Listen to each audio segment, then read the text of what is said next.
বলছেন ভাই তুমি এসে ভালো কাজ করো নাই, কেন জানো যে কোনো মুহূর্তে বিপদ ঘুরে বেড়াচ্ছে, তুমি শীঘ্রই বাড়ি চলে যাও, দেখবে কোনো অঘটন ঘটে গেছে। তাই নাকি, তুমি কেউ জানলে? বলে আমি টের পেয়েছি, তুমি শীঘ্রই যাও। ছুটে আসছেন নন্দ মহারাজ, কোনো রকমের করটা মিটিয়ে দিয়ে ছুটে আসছেন।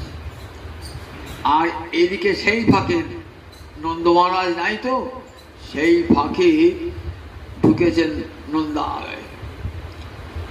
যত 10 দিনের কম বা 10 দিনের বেশি যত শিশু জন্মিয়েছেন না, সব শিশু রক্ত পান করেছেন পুতনা।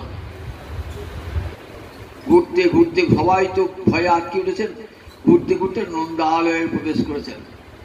নন্দালয় যখন যাচ্ছেন না, তখন পোশাকটি কেমন সুন্দর পোশাক, একেবারে লক্ষ্মী, হাতে লক্ষ্মীর হাতে পদ্ম ফুল থাকে না, দেখতে কি অপূর্ব সুন্দরী, হাতে পদ্ম ফুল। সবাই ভাবছেন বৈকুণ্ঠ থেকে লক্ষ্মী নেমে। নন্দালয়ে যখন প্রবেশ করেছে না, মা যশোদা, রোহিণী সবাই পরস্পর কবিরা বলে, দেখ তোর ছেলে কত ভাগ্যবান দেখেছিস, বৈকুণ্ঠ থেকে লক্ষ্মী নেমে এলো দেখ। মা ভাবছেন আমার ছেলের গায়ে একটু হাত দেয় না, তাহলে আমার ছেলের পরমায়ু অনেকদিন বাঁচে। মায়ের একটা বড় ভাই, কেন ছেলেটা আমার 8 মাসে জন্মিয়েছে, তো মনে হয় পরমায়ু কম হয়। 8 মাসে তো পুষ্টি হয় না ছেলে, 8 মাসই জন্মিয়ে গেছে।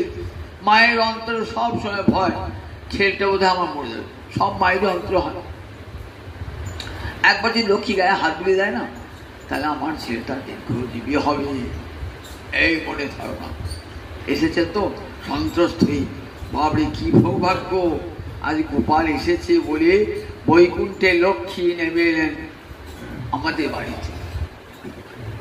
বলছে, হ্যাঁ যশোদা, তোর ছেলে তো বেশ সুন্দর হয়েছে দেখতে, সুন্দর হয়েছে, একবার কোলে নিই কেন? হ্যাঁ হ্যাঁ নাও, কোলে নাও।